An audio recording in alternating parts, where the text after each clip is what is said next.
Okay, good afternoon बेटा। देखो, ये आपकी पॉलिटिकल साइंस की सेकंड बुक के सेकंड चैप्टर की सेकंड क्लास है। कुछ आया समझ में?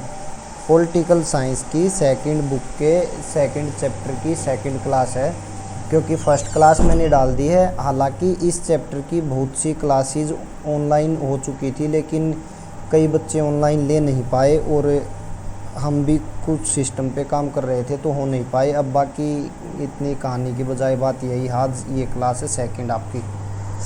आपने पहली क्लास में देखा कि इस चैप्टर का नाम आपको पता ही होगा, वन पार्टी डोमिनेंस और era of one party dominance. तो हमने देखा कि आज़ादी के तुरंत बाद से कैसे अकेली कांग्रेस ऐसी पार्टी थी जिसका दबदबा रहा भारत के चुनाव में। Congress dominance in the first three elections is our today's topic. The result of the first general elections did not surprise anyone. कि पहली बार के इलेक्शन के रिजल्ट से कोई सरप्राइज नहीं हुआ, क्योंकि पहले सबको पता था कि अकेली ही पार्टी थी, कांग्रेस जीतेगी वही। The Indian National Congress was expected to win this election. तो सबको पता था कि इंडियन नेशनल कांग्रेस इलेक्शन जीतने वाली है। The Congress Party, as it was probably known, had inherited the legacy of the national movement. ये सभी को पता है कि जो भारत का स्वतंत्रता आंदोलन था उसी में कांग्रेस के कंट्रीब्यूशन की वजह से वो लीड में थी। It was the only party then to have an organization spread all over the country. यही एकमात्र पार्टी उस टाइम पे भारत में थी जिसके पूरे भारत में ऑर्गेनाइजेशन या उसकी ब्रांच भी बन चुकी थी। And finally, in Jawaharlal Nehru, the party had the most popular and charismatic leader in Indian politics. और जिस तरह से आज हमारे मोदी जी पॉपुलर थे वर्ल्ड लेवल पे, उसी तरह से उस टाइम पे जवाहरलाल नेहरू मोदी से भी ज़्यादा पॉपुलैरिटी रखते थे, जो कांग्रेस के मेन लीडर थे और जिनको प्राइम मिनिस्टर बनना था। He led the Congress campaign and toured through the country. इसलिए उन्होंने, जैसे बीजेपी के चुनाव को प्रधानमंत्री मोदी जी लीड करते हैं, उसी तरह से उन्होंने अपने पार्टी के लिए चुनाव को लीड किया। और महात्मा गांधी भी नेहरू को ही के ही सर पे हाथ रखते थे कि भाई ये बनना चाहिए। When the final results were declared, the extent of the victory of the Congress did surprise many. जब फाइनल रिजल्ट आए तो सरप्राइज और भी कुछ ज़्यादा हुआ, जो कि पहले इतना नहीं था। The party won 364 of the 489 seats in first Lok Sabha and finished way ahead of any other challenger. देखो, आज के टाइम पे बीजेपी सरकार इतनी पॉपुलर है तो उसकी 543 सीट्स में से 320 के आसपास सीटें हैं, लेकिन उस टाइम पे 489 में से 364 सीटें जीती। तो कितनी पॉपुलैरिटी रही होगी, सोच लो आप। The communist party of India that के next in terms of seats one only 16 seats. Communist party जो दूसरे नंबर की पार्टी थी उसको केवल 16 सीटें मिली। The state elections were held with the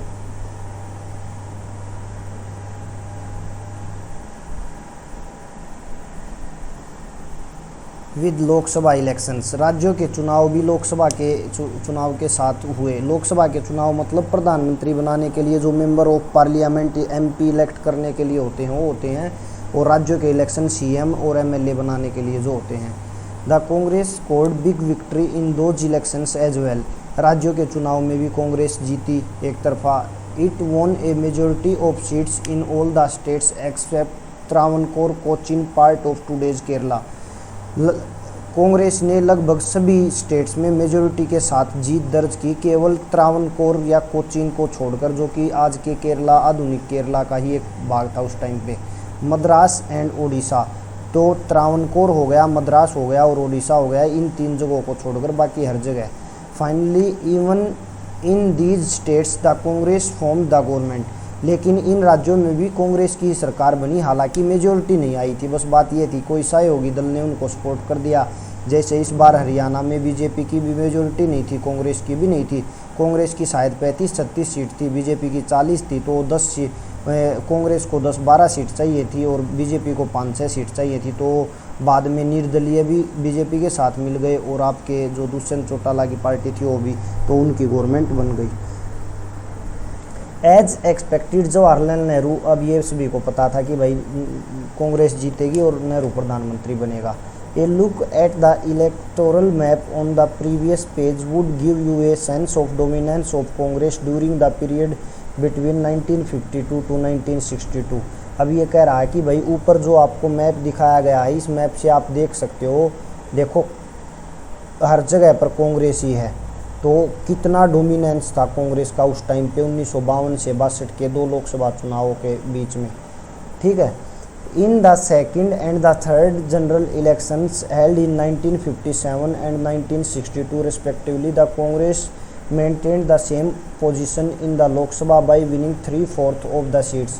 1952 के चुनाव के बाद 1957 में हुआ, फिर 1962 में, तो पहले तीनों इलेक्शन में कांग्रेस की मेजोरिटी ऐसे ही मेंटेन रही, कामयाब रही, बनी रही।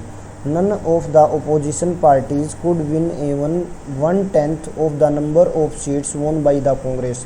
तो किसी भी पार्टी ने कांग्रेस के अलावा एक सीट भी नहीं जीती थी, जहां पर कांग्रेस की 10 सीटें थी। 1/10 मतलब 10 में से एक भी सीट नहीं थी। In the state assembly elections, the Congress did not get majority in few cases. The most significant of these cases was in Kerala इन 1957। अब जब बाद में आगे चल के केरला स्टेट बन चुका था, तो उनमें से एक एक्सेप्शन था, जो केरला में कांग्रेस पार्टी की सरकार नहीं बनी थी, और ऊपर आपने देखा भी। When a coalition led by communist party of India formed the government, तो यहाँ पे सीपीआई की सरकार बनी। अपार्ट फ्रॉम एक्सेप्शन, सीपीआई की सरकार बनी किसी दूसरे के गठबंधन के साथ। Apart from exceptions like this, the Congress controlled the national and all the state governments। तो इसके अलावा केरला के अलावा कांग्रेस के हर स्टेट लेवल पे और नेशनल लेवल पे उन्हीं की सरकार बनी। तो अभी तक के पैराग्राफ में आपसे क्वेश्चन पूछा जाएगा, describe about the Congress dominance in the first 2 और first 3 general elections and what are the reason responsible for the dominance of the Congress. तो आपको बताना पड़ेगा, फ्रीडम स्ट्रगल से एक ही ऐसी पार्टी थी जिसके ऑल ओवर इंडिया में ब्रांचेज थी, उसके पास पॉपुलर लीडर्स थे, उसके पास आइडियोलॉजी थी, नेहरू जैसा एक चार्मस्टिक चेहरा था सामने। उसके अलावा भाई आपको ध्यान रखना है कि महात्मा गांधी का सपोर्ट शुरुआत से ही कांग्रेस के साथ था ही, और नेहरू जी को वो चाहते थे कि वो बने इंडिया के प्राइम मिनिस्टर। तो इस तरह से आप एक्सप्लेन कर सकते हो, और बाकी पार्टीज़ की ऐसी ऐसी कंडीशन थी। The extent of the victory of the Congress was artificially boosted by our electoral system. The Congress won 3 out of every 4 seats, but it did not get even half of the votes। हालांकि कांग्रेस ने 4 में से 3 सीटें जीती थी। आपने 11th में एक FPTP सिस्टम पढ़ा होगा, first past the post system. उसका मतलब होता है जिस इंसान को सबसे ज़्यादा वोट मिलेगी वही कैंडिडेट इलेक्टेड रिप्रेजेंटेटिव माना जाएगा, चाहे उसको बाकी से एक ही वोट ज़्यादा क्यों ना मिला हो। तो जितने हमारे यहाँ पर अभी बीजेपी को 30-32% वोट मिले हैं, ठीक है, जितनी वोटिंग हुई है, लेकिन फिर भी उसके बावजूद बीजेपी की 300+ सीट्स हैं। क्यों? क्योंकि हमारे यहाँ पर FPTP सिस्टम है कि जिसको ज़्यादा वोट मिले वो जीता गया। यदि PR सिस्टम होता, प्रोपोर्शनल रिप्रेजेंटेशन, तो क्या होता, जिसके 30% सीट हैं उसके 30% कैंडिडेट माने जाएंगे, जिसके 10 हैं उसके 10, जिसके 2 हैं उसके 2, उस तरह से। लेकिन यहाँ पर वो सिस्टम है नहीं, और इतने बड़े कंट्री में वो सिस्टम क्यों नहीं लगाया जा सकता? वो 11th में हो चुका, आपको थोड़ा बहुत ध्यान होगा तो, नहीं तो आप पूछ लेना बाद में। The Congress in 1952, for example, the Congress obtained 45% of total votes, but it managed to win 74% of the seats। अब मैंने जो बताया, PR सिस्टम होता तो 45% वोट्स मिले हैं तो 45% ही कैंडिडेट विन माने जाते, लेकिन FPTP सिस्टम है तो 45% वोट मिलने के बाद भी 74% कैंडिडेट या सीट उनकी हो गई।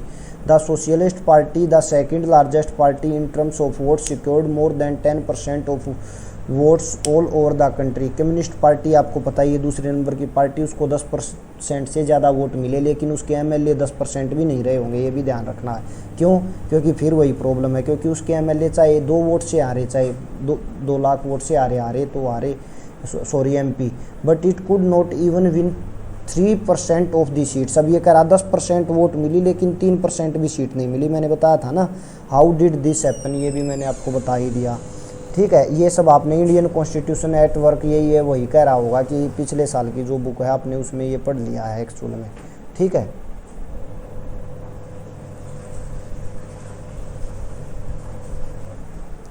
In this system of election that has been adopted in our country, the party that gets more votes than others tend to get much more than its proportional share। तो वही बात आ गई कि इस first past the post system में वो party ज़्यादा candidate उस पार्टी के बनेंगे जिस पार्टी को बाकी पार्टी से वोट ज़्यादा मिले हों, उसका प्रोपोर्शनल शेयर ज़्यादा हो। That is exactly what worked in favour of Congress. इसी वजह से कांग्रेस को फ़ायदा हुआ और बाद में हर किसी को होता है, जैसे आज बीजेपी को हुआ। If we add up the votes of all the non Congress candidates it was more than the votes of the Congress. अब देखो कांग्रेस की वोट थी 45%, यदि बाकी कांग्रेस को छोड़कर सभी की मिलाओगे तो कितनी रह गई? 55%। सीधा सा ओबीएस है, स्पष्ट है भाई। लेकिन सभी की मिलाने के बाद हालांकि कांग्रेस की वोट बाकी सभी की कंबाइंड वोट से कम थी, लेकिन फिर भी उसके एमपी थे 74%। So the Congress was still way ahead of opposition and manage to win. तो इस वजह से कांग्रेस के बराबर में तो कोई विपक्ष भी नहीं बन पाया था और कांग्रेस एक तरफा जीत रही थी। ठीक है, ये हो गया आपका, ये हो गया, ये हो गया। अब यहाँ से और इन कार्टून्स को करेंगे नेक्स्ट क्लास में। ओके, देख लेना।